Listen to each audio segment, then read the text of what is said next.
దేవుని మహా ఉన్నతమైనటువంటి కృపను బట్టే ఈ రోజుకి 28 రాకడ గుర్తుల మీద అద్భుతమైనటువంటి విశ్లేషణ చేయడం కోసమే దేవుడు అత్యున్నతమైన మహాకృప మనందరి మీద కూడా కుమ్మరించారు. ఈనాటికి 28 రాకడ గుర్తుల మీద మనం పరిశోధన చేయడం జరిగింది. ఈ రోజున 29వ రాకడ గుర్తు అన్నిటికీ మించి చాలామందికి కనువిప్పు కలిగించేటువంటి విషయము, కొంతమందికి భయాన్ని కలిగించేటువంటి విషయము, అన్నిటికీ మించి చాలా కాంట్రవర్షియల్ సబ్జెక్ట్ అంటాను. చాలా కాంట్రవర్సీ ఉంటుంది. అది ఎవరు ఎలా తీసుకున్నా నాకు ఇబ్బంది అయితే ఏమీ లేదు. ఉన్నట్టుగా మాట్లాడడం అది దైవ చిత్తానుసారం కనుక ఆ విధంగా నేను ముందుకు వెళ్ళడానికి ప్రయత్నం చేస్తాను. 29వ రాకడ గుర్తు. దానికంటే కూడా ముందుగా ప్రకటన గ్రంథంలో ఉన్నటువంటి ఒక అద్భుతమైన విషయాన్ని ఒక్కసారి జ్ఞాపకం చేసుకుని ముందుకు వెళ్ళే ప్రయత్నం చేద్దాం. ప్రకటన గ్రంథంలో ఉన్నటువంటి ఒక అద్భుతమైన విషయం ఇదన్న ప్రధాన ప్రాముఖ్యమైన అంశంగా తీసుకుని ముందుకు వెళ్ళడానికి ప్రయత్నం చేద్దాం. ప్రకటన గ్రంథము 13వ అధ్యాయము, ప్రకటన గ్రంథము 13వ అధ్యాయము 17వ వచనము. కాగా కొద్దివారు కానీ, గొప్పవారు కానీ, ధనికులు కానీ, దరిద్రులు కానీ, స్వతంత్రులు కానీ, దాసులు కానీ అందరూనూ తమ కుడి చేతి మీదనైనను తమ నొసటి యందైనను ముద్ర వేయించుకొనున్నట్లును, ఆ ముద్ర అనగా ఆ మృగము పేరైనను దాని పేరిట సంఖ్య అయినను గలవాడు తప్ప క్రయ విక్రయములు చేయుటకు మరి ఎవనికి అధికారము లేకుండునట్లును అది వారిని బలవంతము చేయుచున్నది అనేటువంటి మాట కనబడుతుంది. తర్వాత లైన్లో కానీ మనం చూస్తే బుద్ధి గలవాడి ఆ మృగము యొక్క సంఖ్యను లెక్కింపనిమ్ము అనేటువంటి మాట కనబడుతుంది. ఇదెందుకు ఇప్పుడు ప్రస్తావనకు తీసుకుని వచ్చారు దైవజనుడే? రాకడ గుర్తులకి 13-17లో ఉన్నటువంటి 666 ముద్రకి సంబంధం ఏంటి? ఇంతకీ ఈరోజు మనం మాట్లాడుకోబోయేటువంటి రాకడ సందేశం, రాకడ గుర్తు ఏంటి అనే ఆలోచనలో మనం వెళ్ళగలిగితే 2వ తిమోతికి రాసిన పత్రికలో ఆ విషయాన్ని చూసి మనం ముందుకు వెళ్ళడానికి ప్రయత్నం చేద్దాం. చూడండి, 2వ తిమోతికి రాసిన పత్రిక 3వ అధ్యాయము 3వ వచనము ఆఖరి భాగాలను మనం చూద్దాం. అనురాగరహితులు, అతి ద్వేషకులు, అపవాదకులు, అజితేంద్రియులు, క్రూరులు అనేటువంటి మాట కనబడుతుంది. ఎవరంటే క్రూరులు అనేటువంటి మాట అక్కడ కనబడుతుంది. ఇది అంత్య దినాల్లో ఎక్కువైపోతుంది అనేటువంటి విషయం చాలా స్పష్టమైనటువంటి రీతిలో లేఖనాల్లో రాయబడినటువంటి సంగతే. కాబట్టి ఈ విషయాన్ని గమనించాలి. నేను చాలా సందర్భాల్లో చెప్పాను, వాక్యం చెబుతున్నప్పుడు వాక్యం మీద మీరు దృష్టి ఉంచకపోతే ఈసారి మీరు పూర్తిగా మందిరం నుంచి వెకేట్ అయిపోవాల్సి వస్తుంది. గమనించుకోండి. మీరు వాక్యం కానీ గౌరవం ఇవ్వకపోతే నేను అసలు ఊరుకోను. మీరు నన్ను గౌరవించకపోయినా పర్లేదు, నేను ప్రకటించే వాక్యాన్ని కానీ గౌరవించకపోతే చాలా సీరియస్ కాన్సిక్వెన్సెస్ ఉంటాయి. దయించు గమనించండి, మీకు చాలాసార్లు చెప్పాను నేను. కాబట్టి లేఖనాలు కానీ మనం గమనిస్తే ఈ అంత్య దినాల్లో ఎవరు ఎక్కువైపోతారంట? చెప్పాలి, ఎవరు ఎక్కువైపోతారంట? క్రూరులు ఎక్కువైపోతారు. వారికి విముఖుడువై ఉండుము అనేటువంటి మాట కనబడుతుంది. ఎవరు ఈ క్రూరులు? క్రూరుల గురించి కూడా దేవుడు ఎందుకు ప్రస్తావించవలసి వచ్చింది? క్రూరులు అనేటువంటి పదాన్ని మనం ఎలా తీసుకుంటే యొక్క రాకడ గుర్తు మనకు అర్థమవుతుంది. అసలు క్రూరులు అని దేవుడు ఎవరిని పిలవలసి వచ్చింది, ఎవరై ఉంటారో అనే ఆలోచన కానీ మనం చేయగలిగితే చాలా విషయాలు బయటకు వస్తాయి. చాలా విషయాలు మాట్లాడుకోవడానికి వాక్యం మనకి, బైబిల్ మనకి సహకరిస్తుంది, కాదని నేను అనట్లేదు. కానీ దానికంటే కూడా ముందుగా ఒక విషయాన్ని మీ అందరితో నేను పంచుకునే ప్రయత్నం చేస్తాను. బైబిల్లో ఎప్పుడైనా దేవుడు ఎవరినైనా క్రూరులు అని పిలిచాడా? పిలవలేదా? మానవ జాతిని దేవుడు ఎప్పుడైనా క్రూరులు అని పిలిచాడా? మనుష్యులను దేవుడు ఎప్పుడైనా ఎక్కడైనా ఈ గ్రంథంలో క్రూరులు అని ప్రస్తావించాడు? అడుగుతున్నాను నేను. ప్రస్తావించాడు ఎప్పుడైనా, ఎక్కడైనా? మనుష్యులను క్రూరులు అని ఎప్పుడన్నా దేవుడు పిలిచాడా? తెలుగు బైబిల్లో అయితే ఉండకపోవచ్చు, కానీ ఇంగ్లీష్ బైబిల్లో కానీ మనం చూడగలిగితే క్రయల్ అనేటువంటి పదం ఉపయోగించబడింది. క్రయల్ అనగా క్రూరులు అనగా ఒకే అర్థాన్ని ఇస్తా ఉంది. ఇంగ్లీష్ బైబిల్లో అయితే మనకి కనబడుతుంది.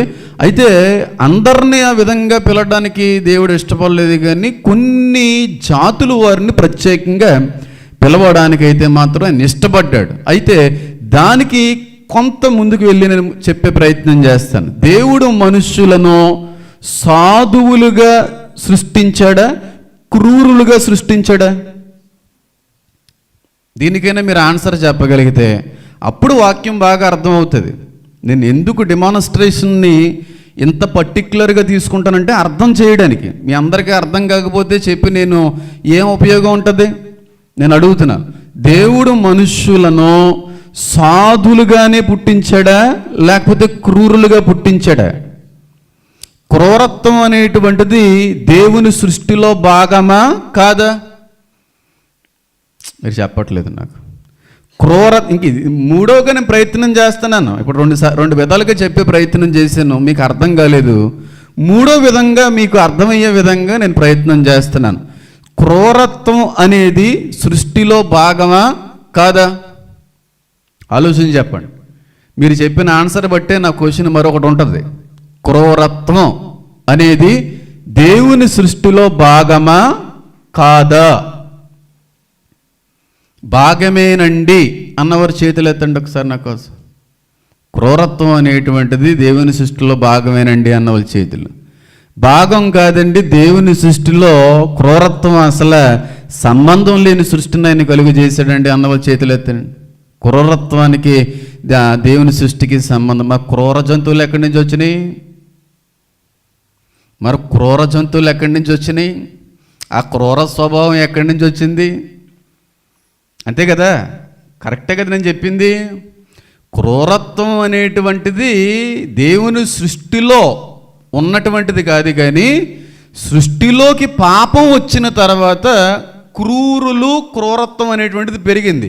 అది మన రోమిలకు రాసినటువంటి పత్రికని కానీ మనం గమనించైతే సృష్టి అంతా కూడా ప్రసవ వేదన పడుచున్నది అనేటువంటి మాట కనబడుతుంది. అందులోకి నేను వెళ్ళను, ఎందుకంటే చాలా టైం పడుతుంది. కాబట్టి దేవుని సృష్టిలో క్రూరత్వం లేదు. సృష్టిలోకి పాపం వచ్చిన తర్వాత క్రూరత్వం అనేటువంటిది ఉద్భవించింది అని అంటాను. అది ఎలా రుజువుపరచాలంటే దానికి సంబంధించిన ఆధారాలు బోల్డ్ ఉన్నాయి. 1000 ఏండ్ల పరిపాలనలో గొర్రెపిల్ల తోడేలు కలిసి మేస్తాయి, చంపుకుంటే అని లేదు.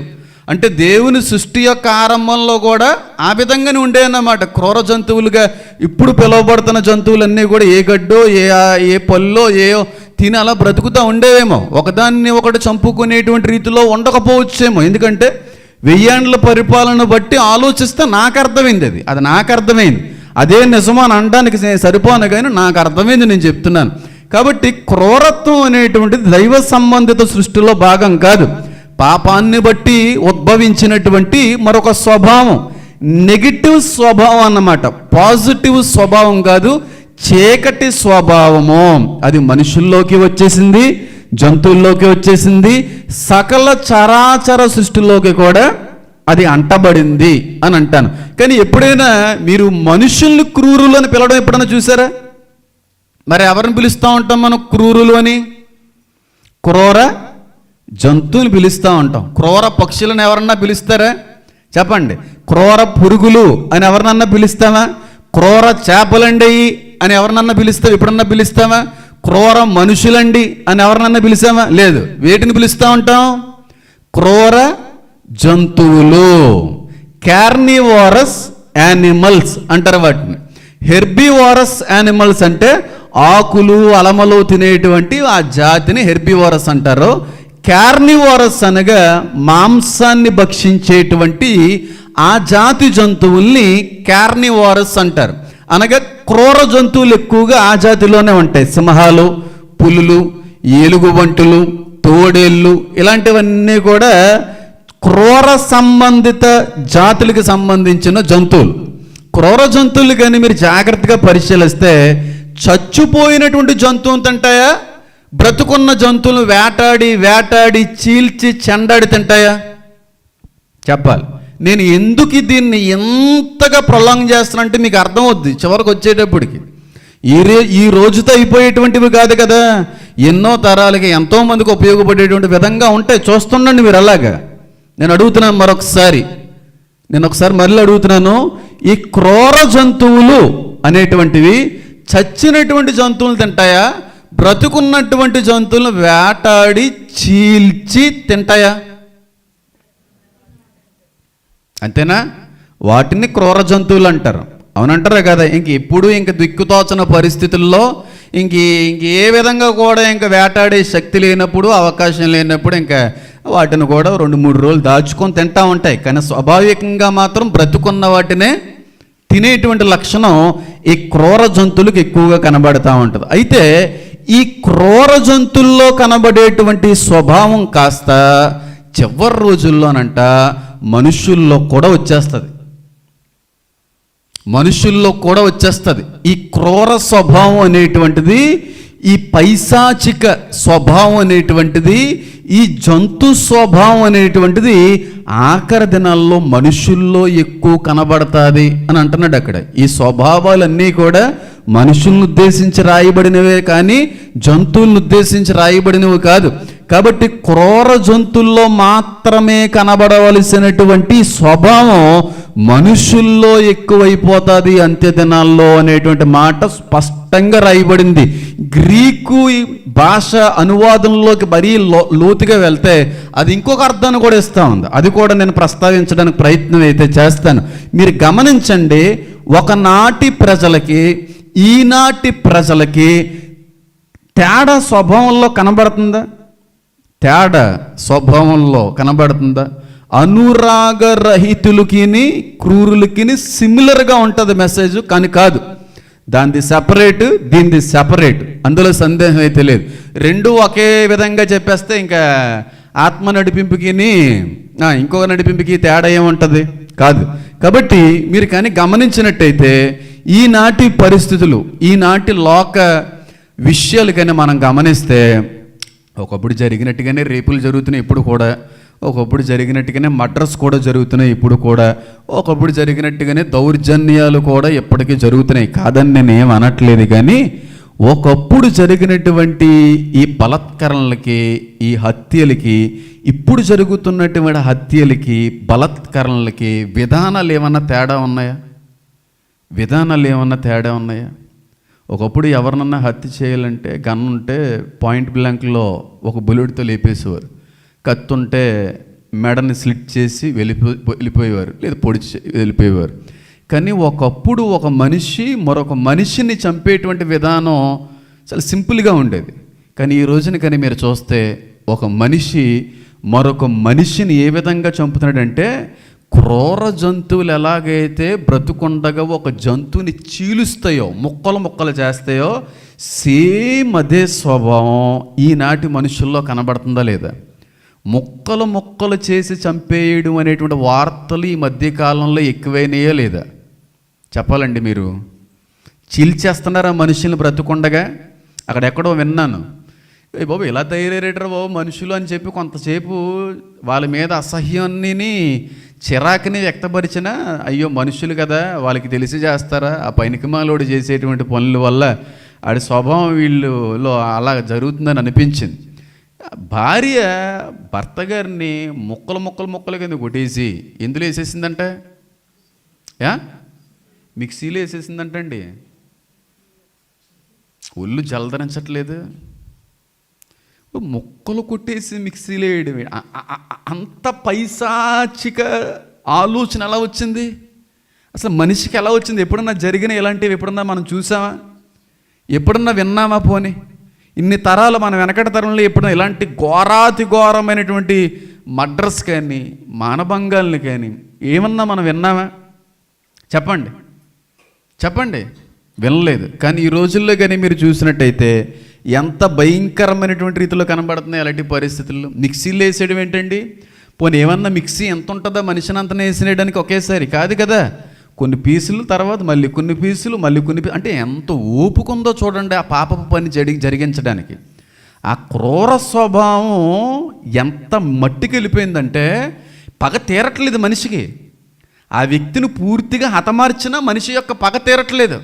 ఇంకా ఇంకా ఇంకా ఇంకా పగని ఆ విధంగా వ్యక్తపరుస్తున్నాడు మనిషి. అంటే వీడి యొక్క స్వభావం ఏ స్టేజ్కి వెళ్ళిపోయిందో ఒకసారి ఆలోచించేయండి. కాదంటారా చెప్పండి? కాదంటారా చెప్పండి? ఒకప్పుడుకి ఇప్పుడు ఉన్నటువంటి సినారియో కానీ మనం చూస్తే ఎంత తేడా కనబడుతుంది. ముక్కలు ముక్కలు చేసేయడం ఏంటి, గోను సంచుల్లో కట్టేయడం ఏంటి, ముక్కలు చేసేయడం ఏంటి, ఫ్రీజర్లో దాచేయడం ఏంటి, ముక్కలు చేసేయడం ఏంటి, మిక్సీల్లో వేయడం ఏంటి? ఎప్పుడన్నా విన్నావా? అంటే మనుషుల యొక్క స్వభావం ఎంత దుర్మార్గపు పరాకాష్ఠకి వెళ్ళిపోతుందో చూడండి. అంతవరకు ఎందుకండి, మన 13 సంవత్సరాల ఒక అమ్మాయిని చెరిపేశారు కొంతమంది దుర్మార్గులు, 32 మంది కలిసి. అది దుర్మార్గమా కాదా చెప్పండి? అది క్రూరమైనటువంటి రీతిలో జరిగించినటువంటిది కాదంటారా? నిన్నే విన్నాను రాత్రి, నేను ఆ డిన్నర్లో ఉన్నప్పుడు ఆ న్యూస్ విని నాకైతే షాక్ అయింది. ఆ 13 సంవత్సరాల అమ్మాయి విషయం ఇంకా మర్చిపోకుండానే, అది కూడా మన తెలుగు రాష్ట్రాలకు సంబంధించిన దరిద్రుడు, వీడేం చేశాడంటే ఒక చిన్న అమ్మాయి, వయసు తక్కువ ఉన్నటువంటి అమ్మాయిని ఏదో పెట్టాడంట. ఇబ్బంది పెడితే మొత్తానికి వాళ్ళ ఇంట్లో వాళ్ళు ఆ వ్యక్తి మీద కేసు ఏదో ఫైల్ చేశారు. పాక్సో కేసు మీద ఫైల్ అయ్యాడు, వెళ్ళాడు, జైలు శిక్ష కొంతకాలం అనుభవించి ఈ రోజున ఏముందలే చంపేసిన బెయిల్ మీద ఈజీగా వచ్చేస్తున్నారు. డబ్బులు గట్టి ఖర్చు పెట్టినట్టున్నాడు. మరి ఏ లాయర్ గారో తెలియదు కానీ మొత్తానికి ఆ వ్యక్తిని బయటికి తీసుకుని వచ్చేసాడు. రావడంతో ఈ వ్యక్తులు ఏం కనబడాలి? పరివర్తన కనబడాలి, మార్పు అనేది కనబడాలి. సీదా ఎక్కడికి వెళ్ళిపోయాడంటే, ఏ తల్లిదండ్రులు అయితే వ్యక్తి మీద కేసు పెట్టారో ఆ ఇంటికి వెళ్ళిపోయాడు. రాత్రి మీద ఇంట్లోకి వెళ్ళిపోతే ఆ అమ్మాయి లోపల ఉంది, వారి అమ్మగారు లోపల ఉన్నారు, వీళ్ళ అత్తగారు అమ్మగారు ముసలావిడ బయట పడుకొని ఉన్నారండి. వెళ్ళడంతోనే తల్లిగారిని వేసేసాడు. నా మీద కేసు పెడతావా అని తల్లిగారిని వేసేసాడు. బయట ఉన్న ముసలావిడిని వేసేసాడు.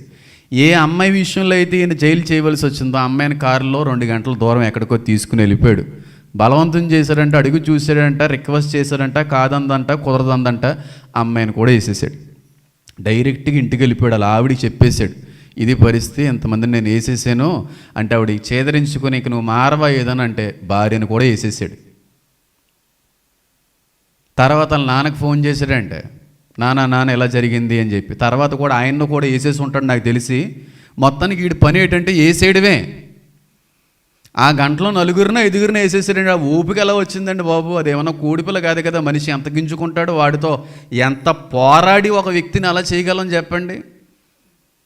అంత క్రూరంగా ఒక మనిషి ఎందుకు మారిపోతున్నాడు అంటే, మనిషి కాదు, సాతానుగాడికి సమయము తక్కువగా ఉందని తెలిసి వీలైనంత మందిలో వాడు చొరబడి ఆ విధమైనటువంటి ఆలోచన విధానంతో మనిషి యొక్క జీవితాన్ని పాడు చేసేస్తున్నాడు. ఎందుకంటే మనకైనా అర్థం కావట్లేదు కానీ వాడికి అర్థమైపోతుంది, టైము చాలా దగ్గరలో ఉంది, రావలసినోడు వచ్చేస్తాడు, శిక్షించవలసినటువంటి ఆ శిక్ష నేను అనుభవించాలి, తర్వాత నేను చెయ్యలేను కనుక వీలైనంత మందిని నాతో పాటుగా నరకంలోకి తెప్పించేసుకోవాలి, నాతో పాటుగా నరకంలో కొంతమంది ఫ్రెండ్స్నైనా నేను సంపాదించుకోవాలని చెప్పి వీలైనంత మందిని ఎంత దుర్మార్గపు ఆలోచన విధానంతో దారి తప్పిస్తున్నాడో చూడండి.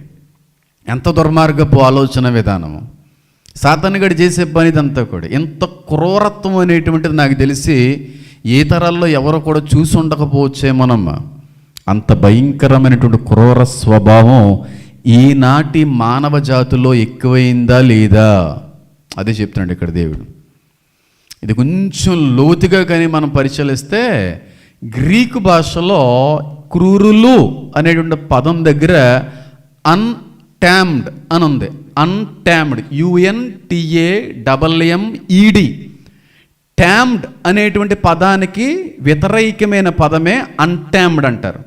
అన్టామ్డ్ అంటే, ట్యామ్డ్ అంటే తెలుగులో ఏమంటారంటే సాధు చెయ్యబడిన, లొంగదీసుకున్న జంతువు అని అర్థం. ఇంకా బాగా అర్థమని చెప్తాను. ఇప్పుడు మనం చిన్నప్పుడు సర్కస్లు అనేటువంటివి నిర్వహిస్తూ ఉండేవారు బయట. సర్కస్ ఏదన్నా ఏర్పాటు చేస్తే ఆ రోజు మా నాన్నగారు తీసుకుని వెళ్ళాల్సిందే, లేకపోతే ఊరుకునే వాళ్ళం కాదు.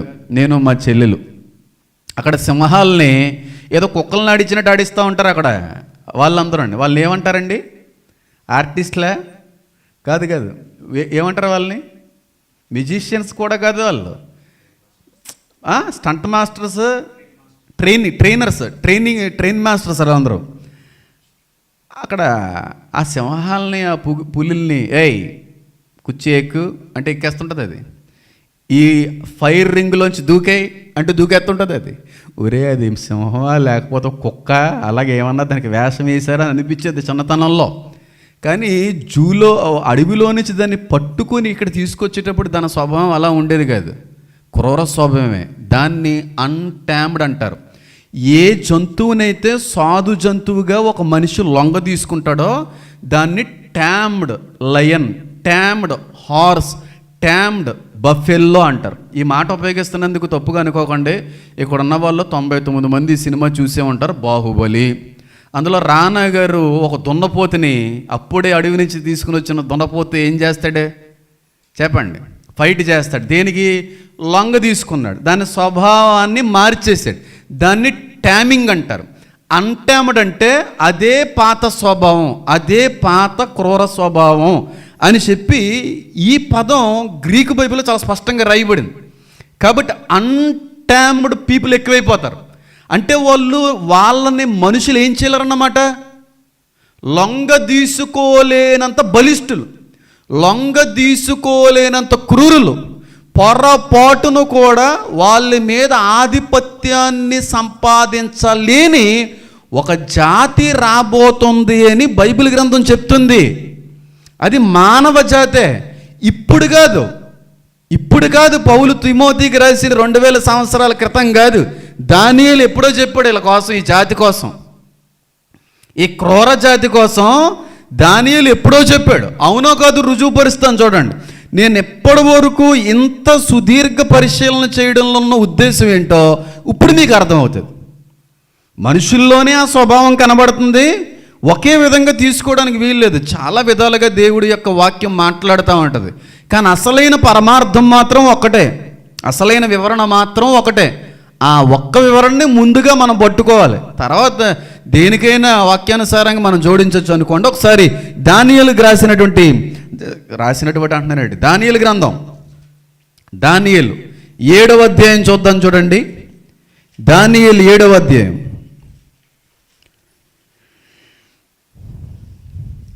దానియేలు 7వ అధ్యాయంలో 4 రకాలైనటువంటి జంతువులను ఆయన చూస్తాడు దర్శనంలో. మొదటి 3 జంతువుల గురించి నేను మాట్లాడలే, ఎందుకంటే ఇంటికి వెళ్ళిన తర్వాత చదవండి. దాన్ని మళ్ళీ పట్టుకుంటే నేను ఆగను కదా, మళ్ళీ దానిలోకి వెళ్ళిపోతాను. చూడండి, దానియేలుకి రాసినటువంటి దానియేలు గ్రంథం 7వ అధ్యాయం. సరే చదివేస్తానులే. చూడండి 7వ అధ్యాయం. బబులోను రాజుకు బెల్షాజరు యొక్క పరిపాలనలో మొదటి సంవత్సరమున దానియేలునకు దర్శనము కలిగెను. అతడు తన పడక మీద పరుండి ఒక కల కని ఆ కల సంగతిని సంక్షేపముగా, ఎలా రాశాడంటే సంక్షేపముగా, వాక్యాన్ని ఎలా చెప్తున్నాను? సంక్షేపముగా. అది ఉండాలి, త్వరగా అయిపోవాలి, 20 నిమిషాల్లో అంతా చెప్పేయాలి, ఏదో చెప్పేసి వెళ్ళిపోవాలి. సరే వెళ్ళిపోవచ్చు, మరి తర్వాత ఆయన లెక్కడిగేస్తాడు. నీకు ఓపుకున్నా లేకపోయినా, శక్తి ఉన్నా లేకపోయినా, ఆరోగ్యం ఉన్నా లేకపోయినా అది ఆయనకు అనవసరం, అది పట్టించుకోడంట. అంత సీనే లేదంటున్నాడు మత్తయి సువార్తలో చూస్తే. అస్సలు నువ్వు ఎలాగుంటా నాకు అనవసరం, ఎలాంటి స్థితిలో ఉన్నా నాకు అనవసరం, నువ్వు పనోడివి, నేను జీతం ఇచ్చేస్తున్నాను, అలాంటి కేసెస్ అన్నీ నా దగ్గర తీసుకురావద్దు అంటాడు దేవుడు. నిజంగా చెప్పమంటారా, ఈరోజు ఉన్నంత నీరసంగా నేను ఈ 2 నెలల్లో ఎప్పుడూ లేను. అంత నీరసంగా ఉన్నాను ఈరోజు. నేను లేచి నిలబడడం అనేది కూడా చాలా కష్టం. ఉదయం లేచిన దగ్గర నుంచి ఇక్కడికి వచ్చేంత వరకు ఎన్నిసార్లు దేవుణ్ణి అడిగాను నాకే తెలియదు. ప్రభువా చాలా నీరసంగా ఉంది, కొంచెం బలం. ఎప్పుడు దేవుణ్ణి అదే అడుగుతుంటాను. ఏదన్నా బలహీనత వచ్చినా, ఎప్పుడైనా ఓపిక సన్నగిలిపోయినా ఇది తీసేయండి అని అన్నాం. ఒకటే అడుగుతాను, వాక్యం చెప్పినంత చేపు మాత్రం ఆ బలహీనతను దూరం చేయండి. వాక్యం చెప్పేసిన తర్వాత మళ్ళీ బలహీనతను పంపించండి, నేను అనుభవిస్తాను, నేను భరిస్తాను, ఇబ్బంది ఏమీ లేదు. కానీ మీ కొరకు నిలబడినటువంటి ఆ సమయంలో మాత్రం ఆ బలహీనతను దూరం చేయండి. ఆ బలం కొంచెం ఇవ్వండి. తర్వాత మళ్ళీ విధిగా నాకు ఇచ్చేస్తే హ్యాపీగా భరిచ్చేస్తానయ్యా, అందులో ఇబ్బంది ఏమీ లేదని అడుగుతూ ఉంటాను. అంతే ఇబ్బందిగా ఉంది, అయినా మీకు అర్థం కావాలి, మిమ్మల్ని మేలుకొల్పాలి. అనేక మందికి దీవెనకరమైన రీతిలో ఉండాలనే ఒక ఆలోచన. చూడండి, ఆ కల సంగతిని సంక్షేపముగా వివరించి వ్రాసెను. దానియేలు వివరించి చెప్పినదేమనగా, రాత్రియందు దర్శనములు కలిగినప్పుడు నేను తేరి చూచుచుండగా ఆకాశపు నలుదిక్కుల నుండి సముద్రం మీద గాలి విసురుట నాకు కనబడను. ఇప్పుడేమో దర్శనాలు వచ్చినాయి, ముందేమేమొచ్చింది? కళ వచ్చింది. ఆయన రాసింది కళ అంటే ఎందుకులే, మళ్ళీ అక్కడికి వెళ్తాం. నలుదిక్కుల నుండి సముద్రం మీద గాలి విసురుట నాకు కనబడను. ప్రతి మైన్యూట్ థింగ్లో కూడా చాలా పెద్ద విషయం ఉంటుందమ్మా. బైబిల్లో అయితే గురించి అయితే నేను చెప్పగలను. మహాసముద్రం నువ్వు ఎంత లోతుగా పరిశీలించాలనుకుంటే అంత లోతుకు వెళ్తానే ఉంటుంది వాక్యం. చూడండి ఎంత స్పెసిఫిక్గా. కళ కన్నా అన్నాడు, తర్వాత ఏమో దర్శనాలు చూశాను అంటున్నాడు. కళ వేరు, దర్శనాలు వేరు. మరి ఏంటి అక్కడ వ్యత్యాసం? తర్వాత ఎప్పుడైనా చూద్దాం. రాత్రి అందు దర్శనములు కలిగినప్పుడు నేను తేరి చూచుచుండగా ఆకాశపు నలుదిక్కుల నుండి సముద్రం మీద గాలి విసురుట నాకు కనబడను. అప్పుడు 4 మిక్కిలి గొప్ప జంతువులు మహాసముద్రంలో నుండి పైకెక్కాను. ఆకాశము నలుదిక్కుల నుండి కూడా సముద్రం మీద ఏం విసిరిందంట? గాలి విసిరిందంట. ప్రకటన గ్రంథంలోకి వెళ్ళామనుకో, నలుదిక్కుల నుంచి వచ్చేటువంటి వాయువుని దేవదూతలు ఏం చేశారంటే పట్టుకున్నారంట. ఏమన్నా లింక్ ఉందా? ఏమో ఉండొచ్చేమో, ఇప్పుడు అనవసరం. ఉన్నా ఇప్పుడు చెప్పకూడదు కనుక నేను చెప్పట్లేదు. అప్పుడు 4 మిక్కిలి గొప్ప జంతువులు మహాసముద్రములో నుండి పైకెక్కెను. ఆ జంతువులు ఒకదానినొకటి భిన్నములై ఉండెను. ఒకదానికి ఒకటి సంబంధం లేదు. మొదటిది సింహము పోలినది, కానీ దానికి పక్షిరాజు రెక్కల వంటి రెక్కలు ఉండెను. నేను చూచుచుండగా దాని రెక్కలు తీయబడినవి గనుక మనుష్యుల వలె పాదములు పెట్టుకుని నేలపైన నిలవబడెను. మరియు మారు మనసు వంటి మనసు దానికి ఇయ్యబడెను. ఒక దేశాన్ని ఉద్దేశించి మాట్లాడుతున్నాడు. ఒకప్పుడు సింహంలాగే యాక్ట్ చేసింది, తర్వాత రెక్కలు ఊడబడ్డాయంట, కింద పడిందంట, మారు మనసు వచ్చేసింది, లైన్లోకి వచ్చేసింది. ఓకే. రెండవ జంతు ఎలుగుబంటిని పోలినది యొక్క అది పార్శ్వము మీద పండుకుని తన నోట పండ్ల మధ్య 3 ప్రకటెముకలను పట్టుకున్నది. కొందరు లెమ్ము విస్తారముగా మాంసం భక్షించుము అని దానితో చెప్పిరి. అటు పిమ్మట చిరతపుల్ని పోలిన మరొక జంతువుని చూచుతుని దాని వీపున పక్షి రెక్కలు వంటి 4 రెక్కలుండెను. దానికి 4 తలలుండెను. దానికి ఆధిపత్యం ఇవ్వబడను. ఇక్కడ ఇది అయిపోయింది. చూడండి, పిమ్మట తర్వాత రాత్రి యందు నాకు దర్శనములు కలిగినప్పుడు నేను చూచుచుండగా ఘోరమును భయంకరమునగు 4వ జంతువు ఒకటి కనబడును. ఇది ఎలా ఉందంట? ఘోరంగా ఉందంట, భయంకరంగా ఉందంట. ముందు చూసినటువంటి జంతువుల్లో లేదు. చాలా క్రూర స్వభావంతో కనబడను. అది తనకు ముందుగా నుండిన ఇతర జంతువులకు భిన్నమైనది. అది మహాబల మహాత్యములు గలది. దానికి పెద్ద ఇనపదంతములను పెద్ద కొమ్ములను ఉండెను. అది సమస్తమును భక్షించుచు ఏం చేస్తుందంట? తుత్తునీయులుగా భక్షిస్తూ ఉంది, తుత్తునీయులుగా కూడా చేస్తుంది. ఇప్పటివరకు నేను డెమాన్స్ట్రేషన్లో డిస్క్రిప్షన్లో చెప్పాను చూడండి, చీల్చి చెండాడడం క్రూర స్వభావం అని చెప్పి. అది సమస్తమును భక్షించుచు తుత్తునీయులుగా చేయుచు మిగిలిన దాన్ని కాళ్ళ క్రింద అనగదొక్కుచుండెను. నేను ఈ కొమ్ములను కనిపెట్టగా ఒక చిన్న తర్వాత మళ్ళీ 19వ వచనం, ఎనపదంతములను ఎత్తడ గోలను గల 4వ జంతువు సంగతి ఏమైనదని నేను తెలుసుకొన గోరితిని. అది ఎన్నటికి భిన్నమును మిగులు భయంకరమునై సమస్తమును పగలగొట్టుచు మృంగుచు మిగిలిన దాన్ని కాళ్ళ క్రింద చెప్పండి అనగదొక్కుచుండెను. మిగిలిన అన్నిటినీ కూడా ఈ 4వ జంతువు, అతి భయంకరమైన అతి క్రూరమైన ఈ జంతువు వారి యొక్క కాళ్ళు క్రింద ఏం చేస్తుందంట? మనుషుల్ని. అంటే ఈ జంతువుకి ఆఖరి దినాల్లో ఆధిపత్యం ఉంటుందనా ఉండదనా చెప్పాలి. అందరినీ లొంగ తీసుకుంటుందనా తీసుకోదనా చెప్పాలి. ఎవరైనా సరే ఈ జంతువుకి లోబడి తీరాల్సిందే. దీనికే సమస్త అధికారము ఆఖరి దినాల్లో పొందుకోబోతుంది. ఈ జంతువు మహాభయంకరమైనటువంటి ఒక మతం. చాలాసార్లు చెప్పాను నేను ఈ మాటని. అతి క్రూరమైన భయంకరమైన చీల్చి తుత్తునీయులుగా చేయుచున్న క్రూర స్వభావం కలిగిన మనుషులు ఈనాటి కాలంలో వచ్చారు అని నేను అనట్లేదులే. ఎందుకంటే అపోస్తుల కార్యంలో కూడా ఈ మాట రాయబడి ఉంటుంది. అపోస్తుల కార్యంలో కూడా అక్కడ కూడా నేను వెళ్ళిపోయిన తర్వాత క్రూరులు, తోడేళ్ళు వంటి క్రూరత్వం కలిగిన వారు మిమ్మల్ని ఇబ్బంది పెడతారు, మందని కనికరింపరు అని కూడా రాయబడి ఉంది. అది నిజమా కాదా అని అంటే ఎప్పటి వరకు అలాంటి మనుషులు కనబడ్డారో, కానీ ఈ మధ్యన ఎక్కువైపోయారు. ఎందుకంటే లాస్ట్ చేసి ఇంచుమించుగా చాలా దేశాలని పరిపాలించగలిగే, వాళ్ళ కాళ్ళ క్రింద అనగదొక్కగలిగే ఏకైక జాతి ఒకటి ఉంది. ఆ జాతి ఎప్పటికే విస్తరించింది, మహాబలమును పొందుకోబోతుంది. ఆ జాతి నుండి ఎవరో మిమ్మల్ని కాపాడలేరు. శ్రమకాలంలో విడవబడేటువంటి వారిలారా ఒక మాట చెప్తున్నాం, గుర్తుపెట్టుకోండి. ఆ జాతి కళ్ళల్లో పడితే అయిపోయినట్టే. వారి నుంచి మీరు తప్పించబడాలి అంటే సంఘం ఎత్తబడే సమయానికి సిద్ధంగా ఉండాలి. ఒక 2 వారాల క్రితం ఒక న్యూస్ చూశాను. అవి వస్తూ ఉంటాయి, కొన్ని అయితే వీడియోస్ వస్తూ ఉంటాయి, కొన్ని అయితే ఆడియో టేప్స్ వస్తూ ఉంటాయి. వాటిని పెట్టకూడదు, పెడితే అది చాలా ఇబ్బందులు అవుతుంది నాకు.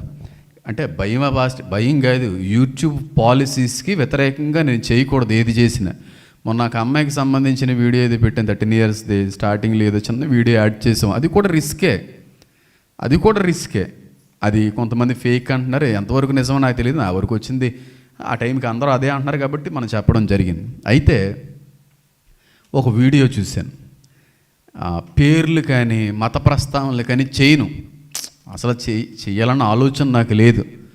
అంటే భయం వేసి అయితే మాత్రం అనుకోకండి, టన్నులు ఉంది ధైర్యం అయితే, దానికైతే సందేహం అనేది ఏమీ లేదు. నా స్నేహితుడు ఒక మాట ఎప్పుడో ఒకటి చెప్తూ ఉండేవాడు, ఎప్పటికీ నా జీవితంలో అది గుర్తుపెట్టేసుకున్నాను. మొండోడు రాజు కంటే బలవంతుడురా బావా అనేవాడు. ఆ టైంలో నాకు అర్థమయ్యేది కాదు, కానీ ఒక వ్యక్తి మొండిగా మారిపోతే రాజు అని కూడా చూడ్డావు.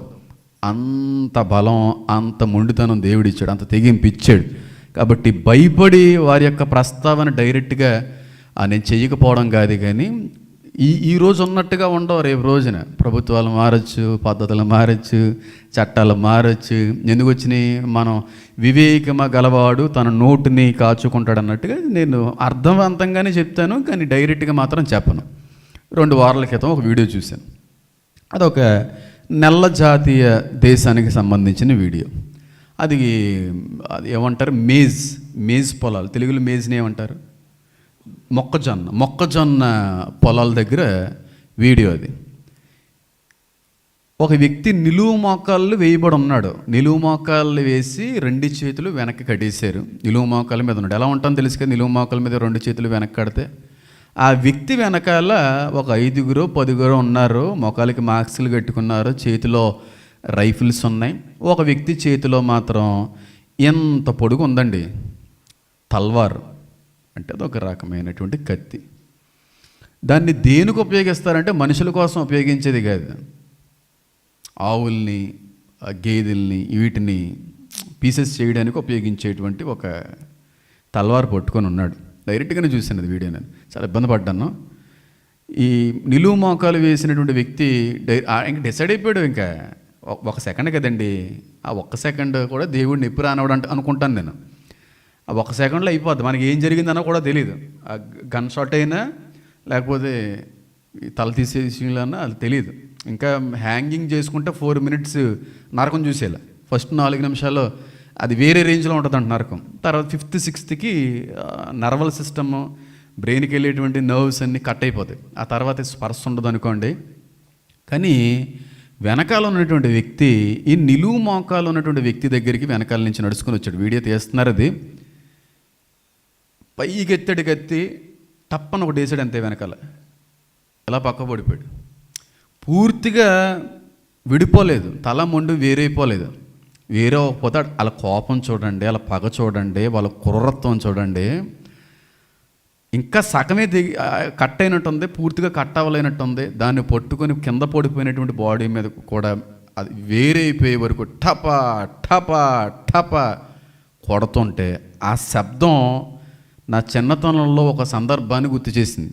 నేను చిన్నప్పుడు మా నాన్నగారితో పాటుగా మార్కెట్కి వెళ్ళేవాడిని. మటన్, చికెన్, ఇలా ఫిష్ ఇలాంటివి కొనడానికి వెళ్ళినప్పుడు నన్ను కూడా తీసుకుని వెళ్ళండి అంటే తీసుకుని వెళ్ళేవారు. చిన్నప్పటి నుంచి నాకు అలవాటు, ఏది నచ్చితే ఏది కొనమంటే అది కొని ఇంటికి తీసుకొని రావడం నాన్నగారు అలవాటు. అక్కడ మటన్ షాప్ కూడా ఉంటాడు.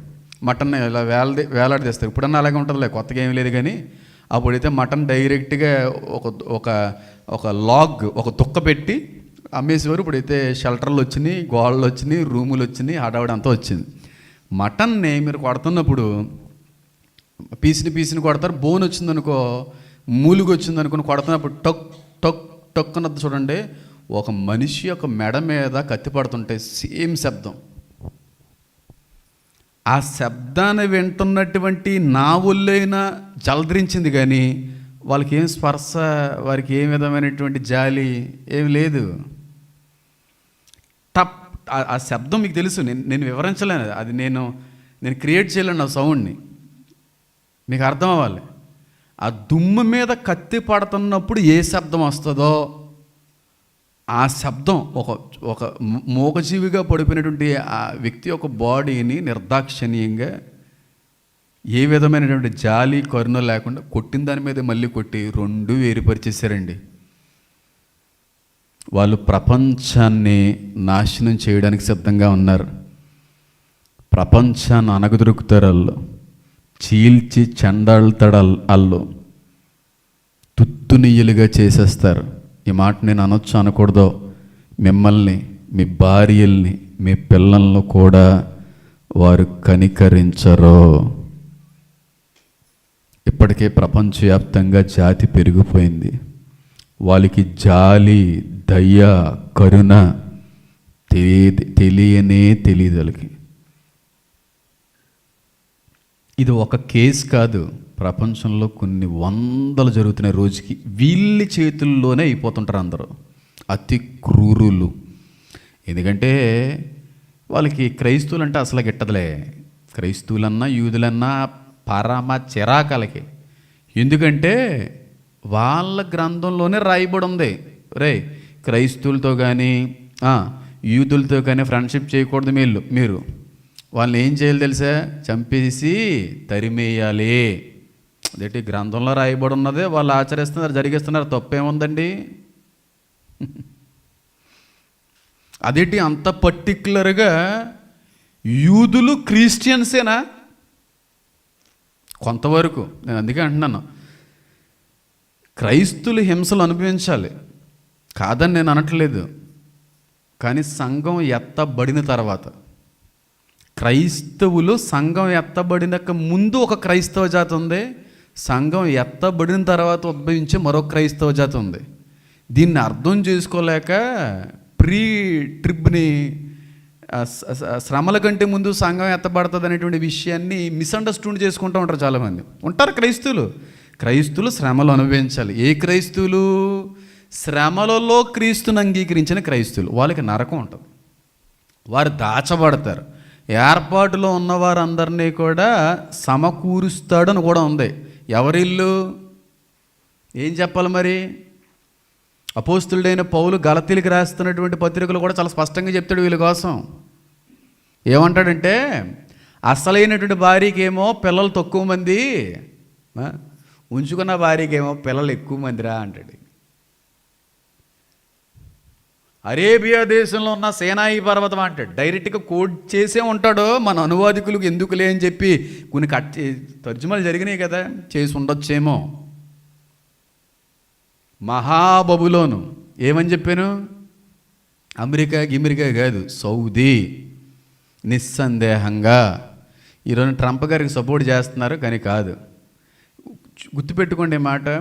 కొన్ని సంవత్సరాల కాల వ్యవధిలో ఇప్పుడు ఇరాన్ని చాలామంది తిట్టుకుంటున్నారు. ఇరాన్ అధ్యక్షుడు చచ్చిపోతేనే మంచిదని అంటున్నారు, కానీ ఆయన చాలా బెటర్ కొంతమందితో పోల్చుకుంటే, చాలా మంచోడు కొంతమందితో పోల్చుకుంటే. ఈ రోజున మంచోళ్ళ కనబడే వాళ్ళు ఒకరు ఉన్నారు కొంతమంది. వాళ్ళు ఎంత దుర్మార్గులు అంటే అంత దుర్మార్గులు. వాళ్ళు రాబోతున్నారు.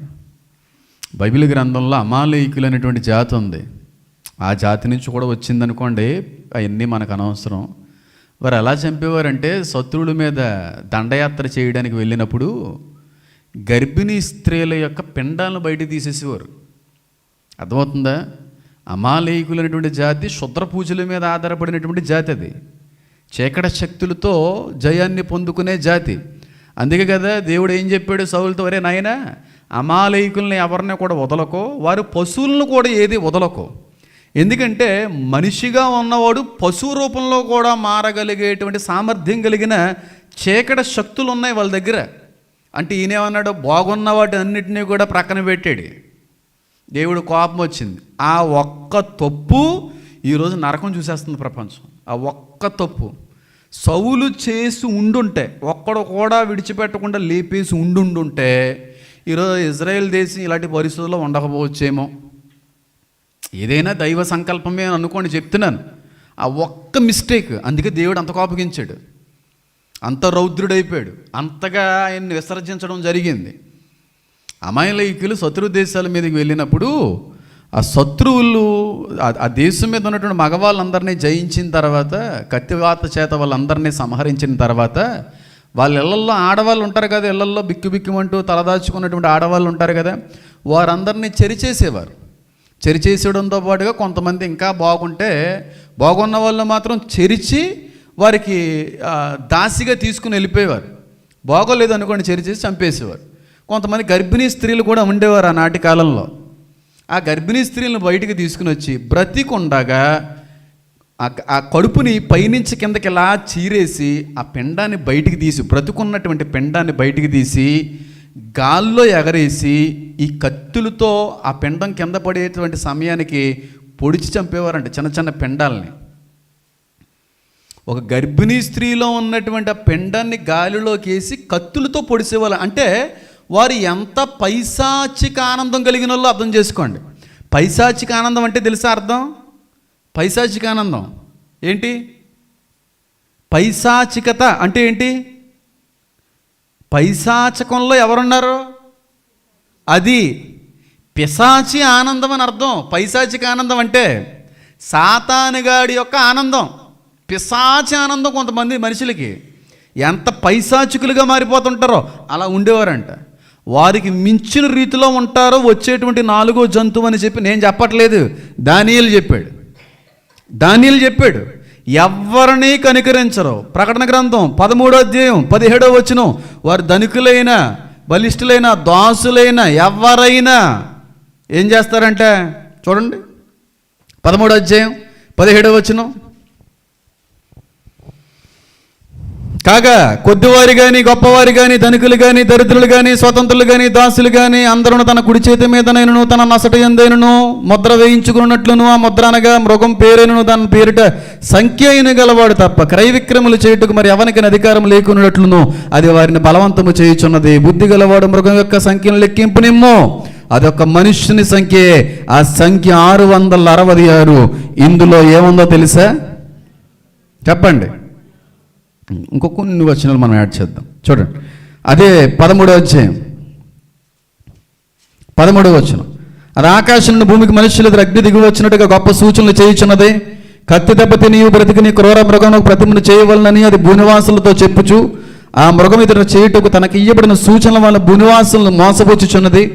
మరియు ఆ మృగం యొక్క ప్రతిమ మాట్లాడినట్లున మృగం యొక్క ప్రతిమ నమస్కారం చేయని వారిని ఏం చేసేమంటుందంటే చెప్పాలి, ఆ మృగము యొక్క ప్రతిమకి నమస్కరించని వారిని హతము చేయునట్లు. అంటే ఒక దేవుణ్ణి బలవంతంగా ఆరాధించాలి, నీకు ఇష్టం ఉన్నా లేకపోయినా. ఒకవేళ మేము ఆరాధించాం, ఆ దేవుడు అంటే మాకు ఇష్టం ఉండదు, వారంటే మాకు అసలు గిట్టదో అంటే కుదరదు. నువ్వు ఆరాధించాలి, ఆరాధించకపోతే లేపేస్తాం. అతి పెద్ద బలవంతపు మత మార్పిడి 666. బుద్ధి గలవాడు ఈ మృగము యొక్క సంఖ్యను లెక్కింపనిమ్ము ఇచ్చాడు దేవుడు. ఆ బుద్ధి వాక్యాన్ని దేవుడు ఇచ్చాడు, వరాన్ని ఇచ్చాడు, జ్ఞానవాక్యాన్ని ఇచ్చాడు, బుద్ధివాక్యాన్ని కూడా ఇచ్చాడు. దేవుడు ఇచ్చేటువంటి ఆత్మవరాల్లో 2 వరాల్లో 2 పొందుకున్నాను దేవుని కృపను బట్టి. 666 అతిపెద్ద బలవంతపు మత మార్పిడి. ఈ రోజున పాపం ఈ విషయం తెలియక చాలామందికి క్రైస్తవులు మత మార్పిడి చేస్తున్నారు, చేస్తారు, రేపు వస్తున్నారులే. నువ్వు బ్రతుకుంటే ఆ రోజున వాళ్ళు చేతుల్లో పడకుండా ఉండుంటే సంతోషమే. పడిన తర్వాత ఎవరు ఎంత గొప్ప వాళ్ళో, ఎంత గొప్ప సాధు హృదయం కలిగిన వారో ఆ రోజున అర్థమవుద్ది కొంతమందికి. నిజంగా చెప్తున్నాను చూడండి, క్రైస్తవుల యొక్క విలువ ప్రపంచానికి ఎప్పుడు అర్థమవుతుందో తెలుసా? క్రైస్తవులు దూరం అయిపోయిన తర్వాత, సంఘం ఎత్తబడిన తర్వాత, క్రీస్తుతో క్రైస్తవ జాతి కొనుపోబడిన తర్వాత. ఈ ర్యాప్చర్ కోసం ఎంతమంది అబ్బాయి శ్రమల్లో ఉంటారు. నాకు తెలిసి గొప్ప చేసుకోవట్లేదు, ప్రపంచంలో సంఘం శ్రమల్లో ఉండదు అని నిరూపించడానికి 100 రకాలైన ఆధారాలతో చెప్పిన ఏకైక సేవకుడు బహుశా నేనే ఉండొచ్చేమో. 1-2 ఆధారాలు కాదు, కొన్ని 100 ఆధారాలతో రుజువుపరిచాను. సంఘం శ్రమల్లో ఉండదో. వాక్యాన్ని గమనించండి, వాక్యాన్ని జాగ్రత్తగా పరిశీలించండి.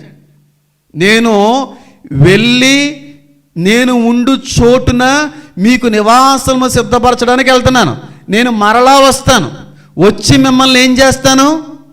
తీసుకొని, సంఘం శ్రమల తర్వాత అయితే వచ్చి ఆయన పరిపాలించడానికి వస్తున్నాడా, మళ్ళీ తీసుకెళ్ళడానికి వస్తున్నాడా? ఇంకొక ఆధారం ఇది. నేను లైవ్ కండక్ట్ చేయబోతున్నాను ఈ ర్యాప్చర్ మీద. చాలామంది సాతాను మూలంగా మభ్యపరచబడి సిద్ధపరచబడవలసిన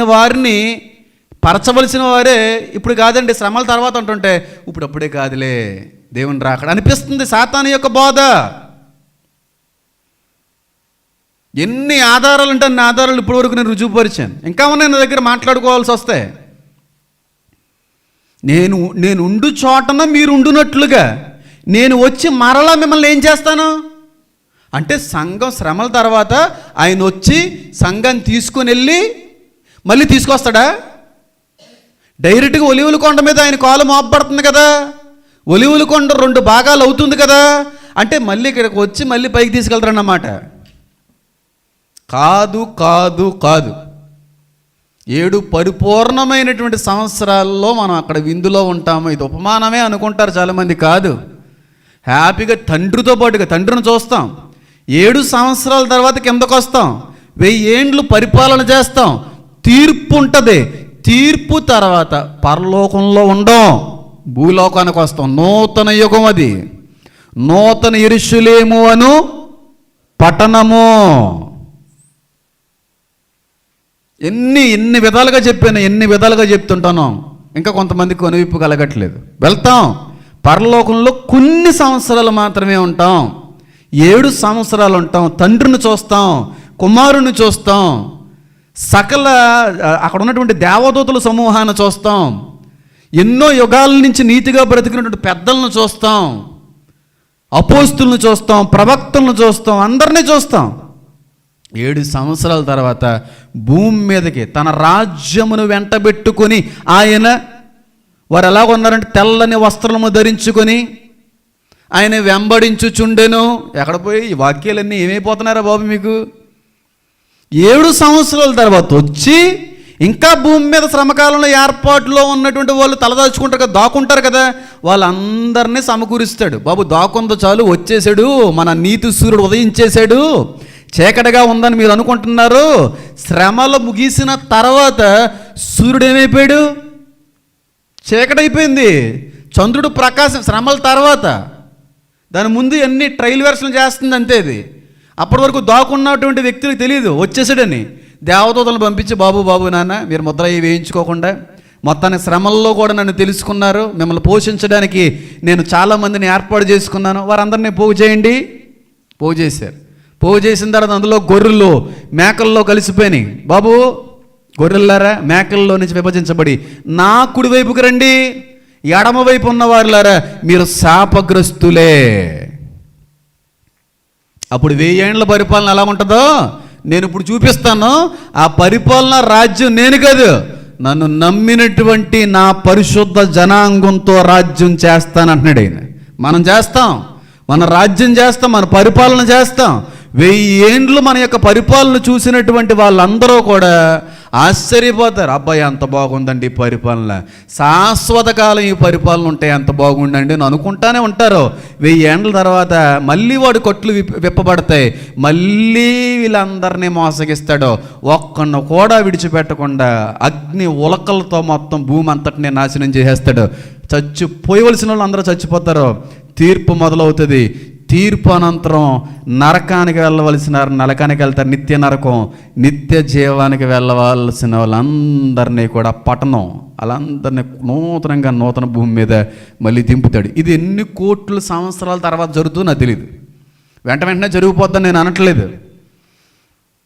అనట్లేదు. కొన్ని భౌగోళిక శాస్త్ర పరిజ్ఞానమును పొందుకున్నటువంటి కారణాలు బట్టి చెప్పగలను. కొన్ని మిలియన్ల సంవత్సరాలు భూమి మీద ఏకదాటిగా వర్షం కురుస్తూనే ఉందంట. తెలుసా నీకు? Millions of years, not thousands of years, millions of years. కోట్ల కోట్ల కోట్ల కోట్ల కోట్ల సంవత్సరాల క్రితం అంట. కొన్ని పరిశోధనలో తేలిన విషయం ఏంటంటే భూమి మీద నిరంతరం వర్షం కురుస్తూనే ఉందంట. 150 రోజుల వర్షానికి ఏమైపోయింది? శవ దెబ్బలుగా మారినాయి. కోట్ల సంవత్సరాలు భూమిని అలా వర్షంతో తడుస్తూనే ఉందంట. అంటే భూమిని ఏం చేశాడన్నమాట దేవుడు? చెప్పాలి, చల్లపరిచాడు. మిక్కిలి వేండ్రమైన అగ్నితో ఈ భూమి ఏమైపోతున్నది బైబిల్లో?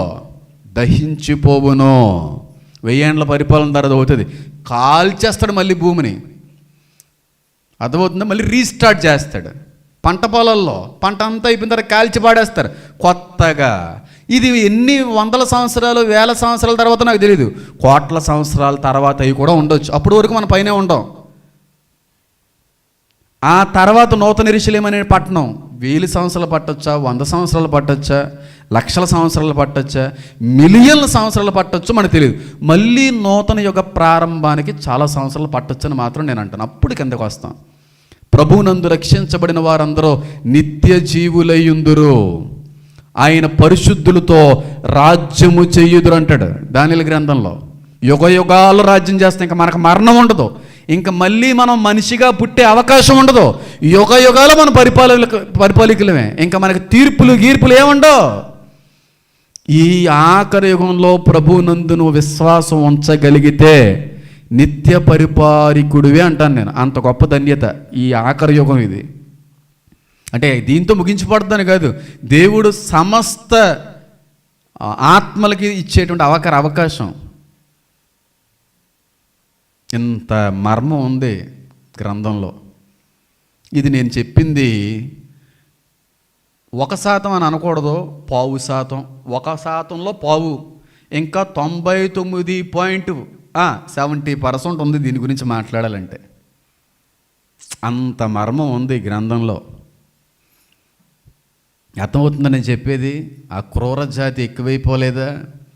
అతి భయంకరమైన అతి పెద్ద మత మార్పిడి 666. ప్రపంచవ్యాప్తంగా ఇది అమలు చేయబడుతుందా? కాదు. అన్ని దేశాల వరకు కూడా ఇది వెళ్ళదు.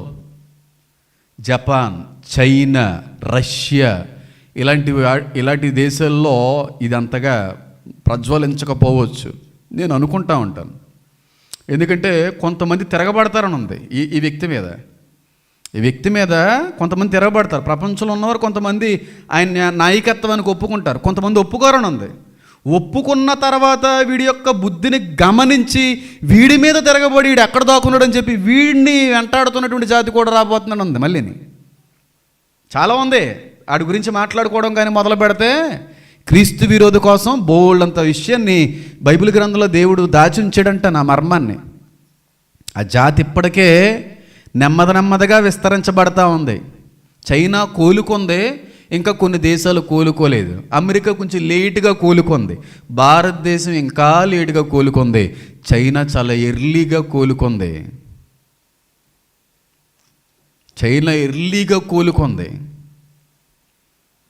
మాట మాట్లాడకూడదు ఇక్కడ. ఇది ఇప్పుడు డైరెక్ట్గా మాట్లాడేది కాదు, వాక్యం అనంతరం చెప్తాను ఈ విషయంలో అన్నది. షాక్ అయిపోతారు మీరు. అతి క్రూరులు రాబోతున్నారు. వారికి జాలి, కరుణ, దయ ఉండదు.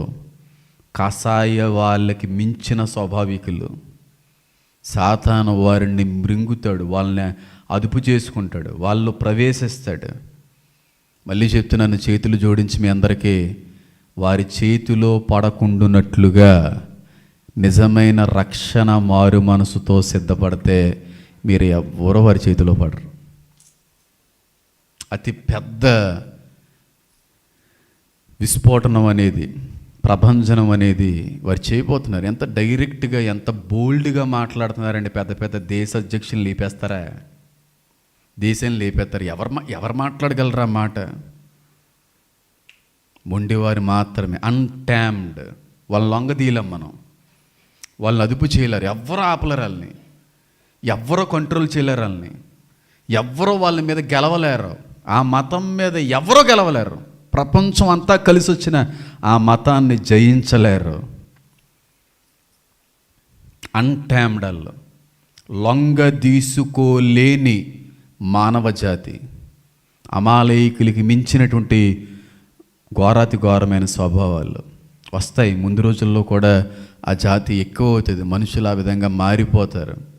ఇది ఇంకొక 2-3 విధాలుగా కూడా చెప్పొచ్చు, కానీ సమయం లేదు కనుక 2 పాయింట్లు బేస్ చేసుకుని మీ అందరికీ చెప్పడానికి ప్రయత్నం చేశాను. కాబట్టి ఆలోచన చేయండి, దేవుని రాకడ సమీపంగా ఉందా లేదా? చెప్పండి. ఇవన్నీ జరుగుతలేదా? బయట క్రైస్తవుల మీద దాడులు జరగట్లేదా? క్రైస్తవులు అతి కిరాతకంగా హతమార్చట్లేదా? దుఃఖం మీద మాంసాన్ని కొట్టినట్టుగా క్రైస్తవుల యొక్క మెడల్ని కొట్టట్లేదా? తలలను తీయట్లేదా? క్రూరులు కాదా? ఆలోచించండి, ఒక్కసారి ఆలోచించండి అమ్మా. ఎంత ఫైనల్ స్టేజ్కి వచ్చేసామో తెలుసా? ఫైనల్ డేస్కి వచ్చేసి ఎంత బోల్డ్గా, ఎంత ధైర్యం ఉండాలండి చెప్పాలంటే. నేను బతుకుండగా వస్తా దేవుని రాకడని చెప్పాలంటే ఎంత బోల్డ్నెస్ ఉండాలి, ఎంత ప్రత్యక్షత ఉండాలి, దేవుడి నుంచి ఎంత గొప్ప విషయం బయలుపరచబడి ఉండాలి. చిన్నతనంలో చూసాను, సంఘం ఎత్తపడడం, బతుకుండగా ఎత్తపడతాం, బ్రతుకుండగా ఎత్తపడతాం. చూసాను ఎన్నో మార్లు చెప్పిన, ఇంకనో కూడా విననటువంటి సర్పసంతానం. కళ్ళు మూసుకుందాం, ప్రార్థన చేసుకుందాం.